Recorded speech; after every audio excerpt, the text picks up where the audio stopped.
A family grieving for a young murder victim watches her killer go to prison. We'll have full live coverage tonight as Jenni-Lyn Watson's murderer starts his sentence. NBC3 News at 5 starts right now. From CNY Central, this is NBC3 News at 5, now in enhanced widescreen.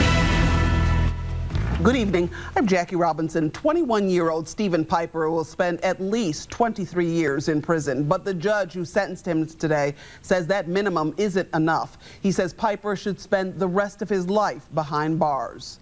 Tonight, we start our live coverage of Stephen Piper's sentencing with Matt Mulcahy standing by at the Onondaga County Courthouse. Matt? Well, Jackie, good evening. It's been a gut-wrenchingly emotional day here at the Onondaga County Courthouse for the sentencing of Stephen Piper here this morning. There were tears, there were hugs, there was all kinds of emotion pouring out. This latest chapter in a very painful story for this community and for this family more specifically. The case of Jenni-Lyn Watson has captivated Central New York and really even at times the country. Now, the 20-year-old college student disappeared from her Liverpool home in November just before Thanksgiving. Hundreds of people came together to look for her, support her family during those several days of searching. And today, Jenni-Lyn's family was in court as Judge Anthony Alloy sentenced Stephen Piper to 23 years to life in prison. Now, the Watson family spoke out in the courtroom and after the proceedings. We'll hear from them in just a moment. We'll also have a live interview with Onondaga County District Attorney Bill Fitzpatrick in just a couple of minutes. But we begin now with Jim Kenyon, who was in the courtroom this morning. And Jim, what an emotional morning this was. You know, Matt, I've covered a lot of sentencings over the years. This is one of the most emotional ones that I've witnessed. It was a highly emotional, and for the very first time, the family of Jenni-Lyn Watson spoke out publicly, addressing both the court and her killer. The courtroom was packed with family and friends of Jenni-Lyn Watson, sheriff's deputies, and Stephen Piper's family. Piper entered and throughout most of the sentencing kept his head down, not looking anyone in the face even when Jenni-Lyn's family addressed the court. The first to take the podium was Lauren Watson, Jenni-Lyn's 17-year-old sister, who delivered a heartbreaking message to the court and Stephen Piper. Never again will I be able to hug her, dance with her, laugh with her, cry with her, look up to her, or just be near her. Piper pleaded guilty to second-degree murder last month in exchange for a sentence of 23 years to life. Jenni-Lyn Watson was trying to break off her relationship with Piper. The 20-year-old college student and aspiring ballerina was visiting her family for Thanksgiving break when Piper showed up at her home. He strangled her and hid her body in some brush at Clay Park Central. The 8-day search for Jenni-Lyn gained national attention. When Jenni-Lyn's mother, Jackie Watson, related how the family tried to be friendly with Piper when he was dating Jenni-Lyn, she called him the scariest of killers. Even when she was missing, we never imagined a killer. So Steve was the scariest of killers. David Watson told the court of a father's anguish. Pain and agony is even worse. It is raw and intense. Jenni-Lyn's murder is beyond senseless. She was no threat to anyone. When it was his turn to speak, Stephen Piper read from a page of notes he wrote from his jail cell. He said he admits his sorrow, remorse, and guilt, and prays for forgiveness from God, Jenni-Lyn, and her family. I take full accountability and responsibility for my actions as cowardly and self-centered. I had no right to dictate the life of someone else. Before sending him off to the agreed-upon sentence of 23 years to life, Judge Anthony Alloy shed doubt on Piper's remorse. He said Piper never expressed regret during his pre-sentence interview with the probation department. And new at 6, you're going to hear what DA Bill Fitzpatrick had to say in court and how he actually did get choked up when he talked about the murder of the woman he referred to as heaven's most beautiful ballerina. Well, Jim, normally a sentence like this would be 25 to life instead of 23. How did that decision get arrived at here? Well, when Piper decided to plead guilty to second-degree murder, the district attorney and the judge agreed to shave 2 years off the minimum sentence, 20, so it became 23 years to life instead of 25. But as you're going to hear new at 6, the likelihood of serving just 23 years is going to be pretty low, because everybody's going to be at his parole board hearing trying to tell them to keep him behind bars. And the family was very comfortable with that decision, too, to get this over with, avoid the trial. They were totally on board with it, yes. All right, thank you, Jim. Now, after the sentencing, Jenni-Lyn's father, mother, and sister spoke out about what the last few months have been like for them. Her sister, Lauren, talked about never being able to hug Jenni-Lyn again, her sister, but says she knows her sister's strength will always be with her. Jenni-Lyn's parents called Piper the scariest killer. Because of the mask that he would wear in our presence to try and not allow us to see his true self. There are times when it was laughable. But we never thought he would go to this ultimate act. Coming up at 6, we'll hear more from the Watson family about their feelings on this just terrible day. Too much for any family, really, a burden to bear. Joining us now is the Onondaga County District Attorney, Bill Fitzpatrick.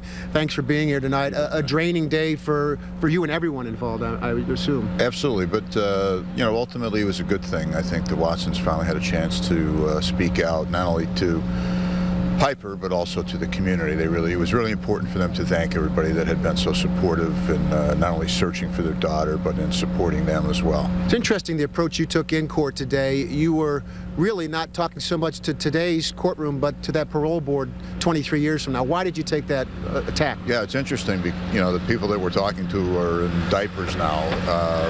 In a quarter of a century, when he comes before that board, I don't know where Jackie and Dave are going to be. I hope they're still with us. If they are, they're certainly going to be there, at least in spirit. And I want them to, like I said, I can't send the Watsons tears to the parole board. I want them to have words so that they know the magnitude, especially when they see this diminutive, you know, little 44-year-old sitting there, 150 pounds.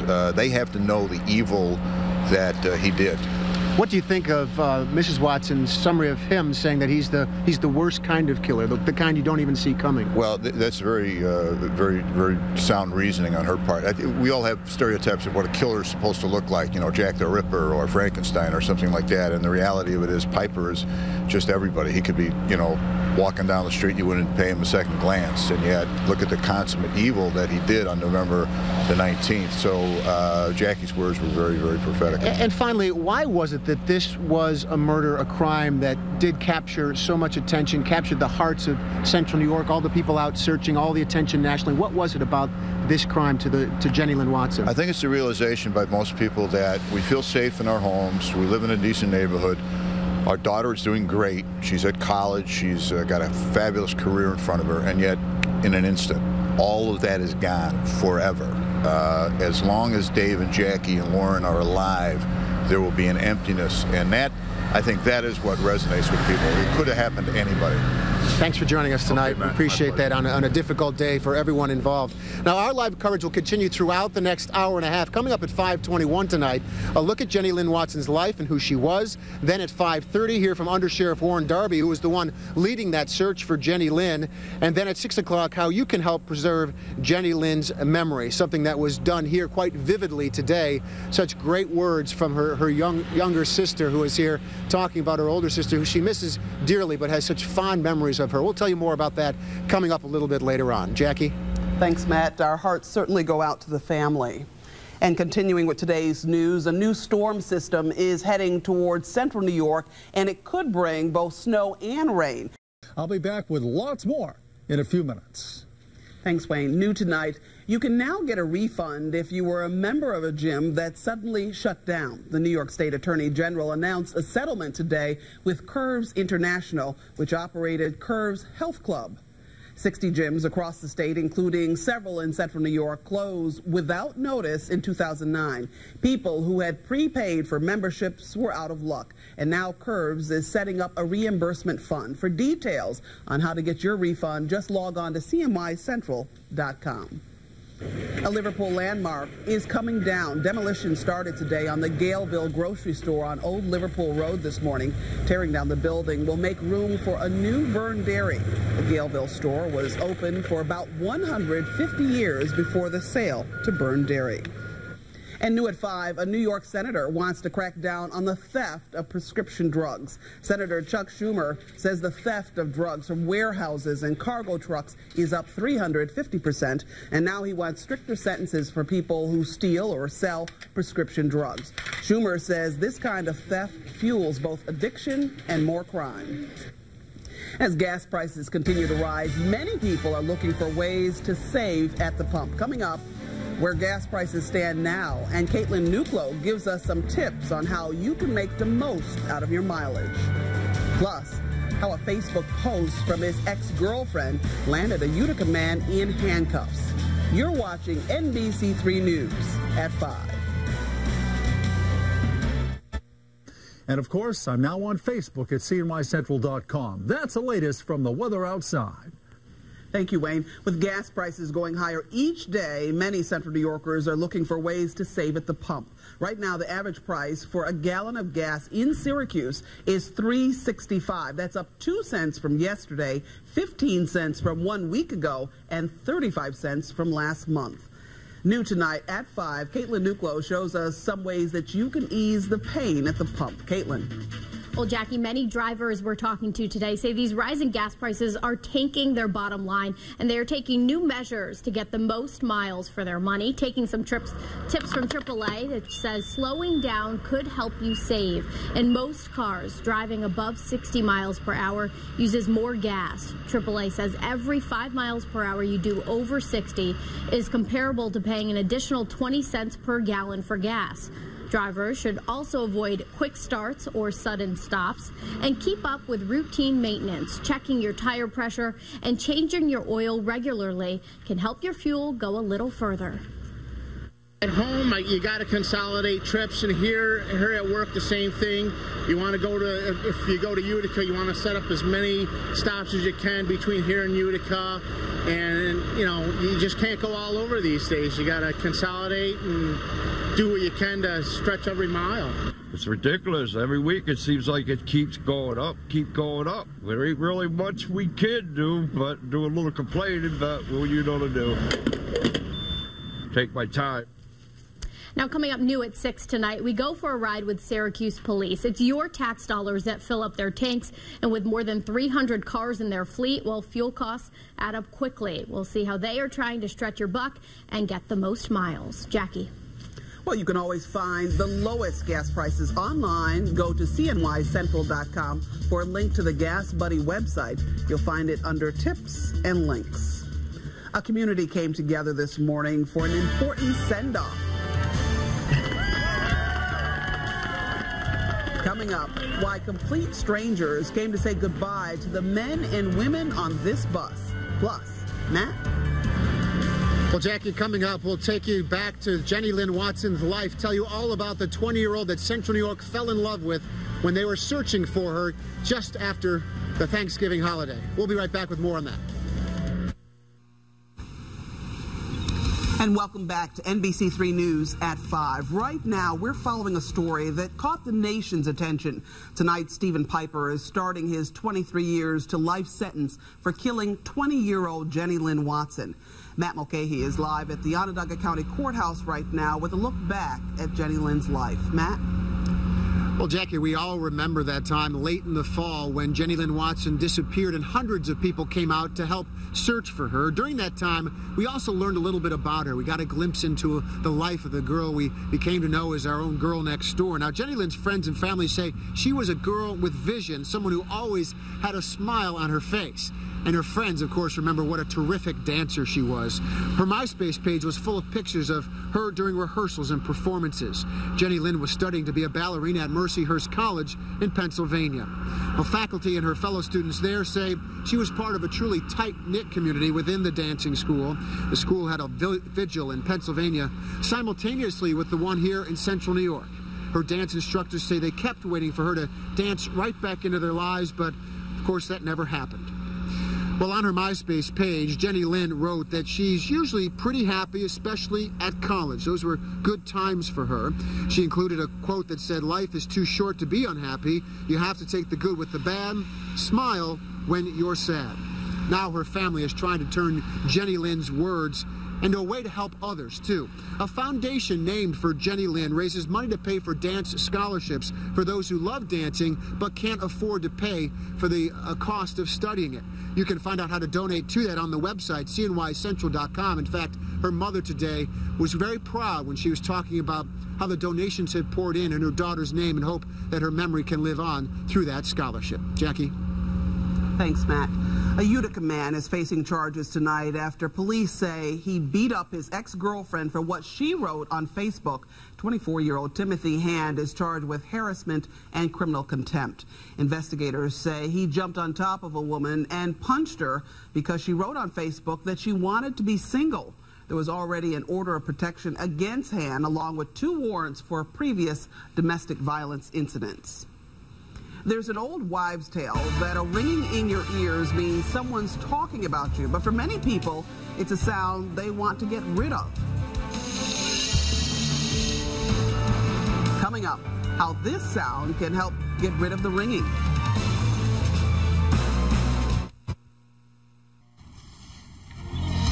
And welcome back to NBC3 News at 5. In tonight's health headlines, researchers say they may have found the healthiest diet in the world. Greek researchers looked at 50 different studies on the Mediterranean diet. They say data shows the diet helps people lose weight and make improvements in other areas like good cholesterol and blood pressure. The Mediterranean diet includes monounsaturated fatty acids from olives, also fruits, vegetables, whole grain, low-fat dairy, fish, and poultry. There may be a link between an irregular heartbeat and dementia.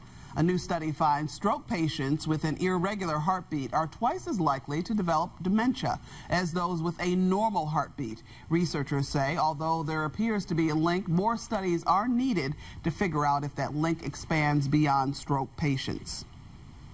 An occasional ringing in your ears may not be a big deal, but when it's constant, it needs to be treated. Now Duke University is using another sound to help get rid of the ringing. Erica Edwards shows us how. Imagine going through life with this as background noise. A high-pitched ringing that is pretty much constant, never goes away. It's what life has been like for Steve Cooper, who's been hearing that high-pitched ringing off and on for decades. The problem started after college, a time when he attended a lot of loud rock concerts. The Eagles, the Doobie Brothers, Chicago. Tinnitus often stems from some kind of hearing loss and is common among older adults. But doctors are seeing younger patients who've been exposed to loud music or gunfire from combat. To make up for the hearing loss, the brain fills that empty space with noise. Very similar to phantom limb pain, where patients without a hand still say they feel and sense things even though there's no hand there. Are you still having difficulty with sleep? Audiologist Becca Price of Duke University Health System has been treating some of the most severe cases of tinnitus with a device that looks like an MP3 player. Patients listen to classical or new age music that includes whatever sound is bothering the patient. Over time, the noise is reduced, and the patient continues to listen to the relaxing music. So we're giving them input in the area where there's damage, so the brain says, I don't have to go searching for that sound. After about 9 months, the patient's brain is trained to ignore the ringing. It's not a cure, but helps the brain focus elsewhere. It's worked so far for Steve Cooper. It has helped me for my quality of life. I don't focus on the ringing all the time. It may not be the Doobie Brothers, but this time, music is helping him tune out the noise and tune in to real life. Erica Edwards, NBC News. 60 minutes of news is still ahead. NBC3 News at 5:30 starts right now. A big send-off for more than a dozen troops from Cayuga County heading overseas to Iraq. I'm Chris McGrath. I'll have that story new at 5:30. And we continue our live coverage of the Jenni-Lyn Watson case. Her killer sentenced in Onondaga County Court today. We'll talk to the lead investigator coming up new at 5:30.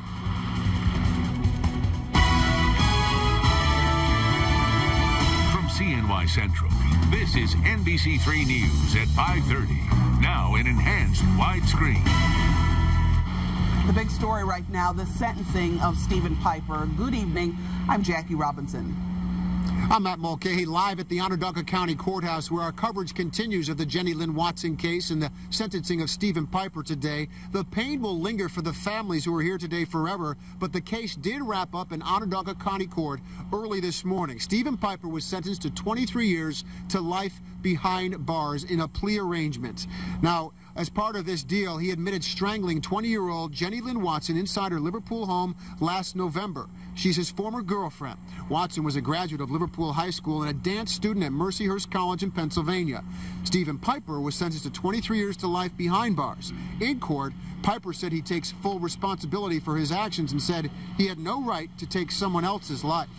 Now, earlier today, our Jim Kenyon spoke with Undersheriff Warren Darby. You may remember that Darby was in charge of this investigation while Sheriff Walsh was out of town, and he had that emotional moment where he had announced to the public they had found Jenni-Lyn Watson. Jim talked to Warren Darby. Warren, what's your reaction to this sentencing today, what the family did and what Piper had to say? It was an emotional courtroom this morning. You saw a lot of the pain as the family read to the court their statements. I think that 23 years to life is a fair sentence in light of not having to take the family through a trial. The court was very clear that they thought it should be the maximum when they sentenced. The DA said he's going to be there for the first hearing. I figured how old I will be, but I will be there if the Lord lets me live that long, because we want to see him behind bars. He said in court he was taking responsibility, that he was sorry, that he was remorseful. You buy it? It's hard to say. He's got a history of lying. From the time we started to interview him on this particular case, he was lying to us. He lied to the family. You heard some of that in their statements. So it's hard to say. It was kind of an unemotional statement that he read there, but it was the first that we've seen some remorse, if that was what it was. The judge pointed out even back during the probation reports, when he was being interviewed for that, there was no sign of remorse. You basically had to help coordinate this search for her and the investigation at that time. What did that do to you? Well, it was emotional to me for a number of reasons. We had a whole team that was working around the clock. We got to know the Watson family pretty well. We had people working right with Mom and Dad at the same time. We were looking for Jenni-Lyn. Our hope was that we would find her, as was expressed in court, that we would find her and that she'd be back home. That's not what happened. After 8 grueling days and a lot of focus, and it got more focused as the days went by. It was a cold pre-winter days that we were dealing with, so we knew that if she was out, that we were looking for a body as opposed to a victim. And when we finally found the body, it was emotional. Now, I come from a background of having lost a daughter 23 years previous to a disease, not to a crime. But a father losing their firstborn daughter just revisited the emotions that I had in my family. And then you had to deal with the Watson family. You had to let them, you had to be there for them too. Sure, in fact, you wanted to be there to support them, because I, along with the many letters that Jacqueline talked about in this last interview, that she's getting from the community of people who have lost kids. They're reaching out to support because they've been there. They can't say they know exactly what they're going through because everybody grieves it differently, but they know the hurt and the missing part of their family. Right. Glad it's over now? Glad it's behind us, but I'm not sure it's closure. This community came out in a big way. It supported the family, and it's going to continue, I'm sure, to support the family, but there's going to be a time where there's going to be a family of 3 that are still grieving for the loss of that beautiful young woman. That's Jim Kenyon interviewing Under Sheriff Warren Darby. Really, family and community are 2 words that keep coming back in this story. It's really what it's been all about since November 19th, even in the worst of times during this tragedy. Now, let's walk you through exactly how this all unfolded from November 19th. It was a Friday morning. That's when Jenni-Lyn Watson was last seen alive at her home. Friends in Liverpool knew something was wrong immediately. They organized a Facebook page looking for help to bring Jenni-Lyn home safely. They also put together flyers and posted them them at restaurants and businesses all over the Liverpool area and really central New York. It wasn't just people in central New York, though, that were waiting for word about Jenni-Lyn. Hundreds of miles away in Erie, Pennsylvania, vigils were held at Mercyhurst College, praying for Jenni-Lyn's safe return. Watson was a dance student at the school, and she was just loved by her classmates and the faculty there. About a week after she first disappeared, investigators wanted to check out an area in the town of Clay in a park where her cell phone was last used. For several days, deputies, search and rescue teams, and K-9 patrols searched an area near Henry Clay Boulevard, not far from her home. Watson's body was finally found on Saturday, November 27th, in Clay Town Park. Investigators said it was covered in brush, and the district attorney that night said, quote, "It was dumped like garbage." On that Saturday, prosecutors arrested and charged Stephen Piper, the ex-boyfriend, with murder. The investigation later determined that Piper strangled Watson inside her Liverpool home. He then put her in the trunk of his vehicle, drove the body out to Clay. Now, Piper was actually pulled over by a deputy right after the crime, but there was no reason for suspicion at that time, even though it's likely Jenni-Lyn's body was inside the car. Piper would finally agree to a plea deal on February 15th, saying he wanted to avoid putting the families through a trial. Well, on December 1st, funeral services were held for Jenni-Lyn Watson. Hundreds of people gathered at St. Margaret's in Mattydale. They came from Pennsylvania. They came from across central New York. Buses of students from Mercyhurst College were there, remembering their friend and classmate. Many of the students from Liverpool High School also part of that service. And then just a couple of weeks ago, people who helped organize that search back in November, the supporters of the Watson family, members of the community who came out for Jenni-Lyn, they came out to Onondaga Lake Park. They were marking what would have been Jenni-Lyn Watson's 21st birthday. Pictures were taken of all the supporters given to Watson's family.